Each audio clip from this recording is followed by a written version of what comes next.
Врачи рассчитывали принимать роды у Тюльпан Вафиной после праздников, но у ее малышки были другие планы. Аделя так торопилась, что родилась в первую минуту Нового года. Имя для дочки выбирали по семейной традиции. Папу тоже на А зовут Азат, и Азамат на А, и Адель на А, чтобы все сочеталось красиво.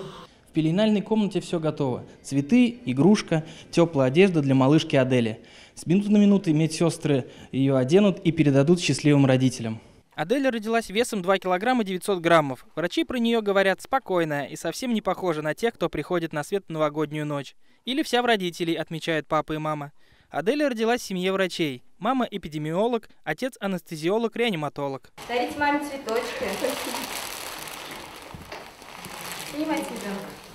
Поздравляем вас, растите большими, не болейте. Приходите к нам еще. Это второй ребенок в семье Вафиных. Теперь у полуторагодовалого Азамата есть сестренка. В целом, в первый день января в клинике медуниверситета родилось 2 детей. Первый раз в жизни, работаю я уже достаточно давно, я встречала Новый год не под бой курантов, а под крик младенца, который только что родился. В первый день наступившего года в Татарстане родились 39 детей. Это 23 мальчика и 16 девочек. Уже второй год подряд первым на свет в праздничную ночь появляется девочка. Иван Сарафанов, Данил Филатов, ТНВ, Казань. Закажи рекламу на ТНВ. Телефон в Казани 5 705 100.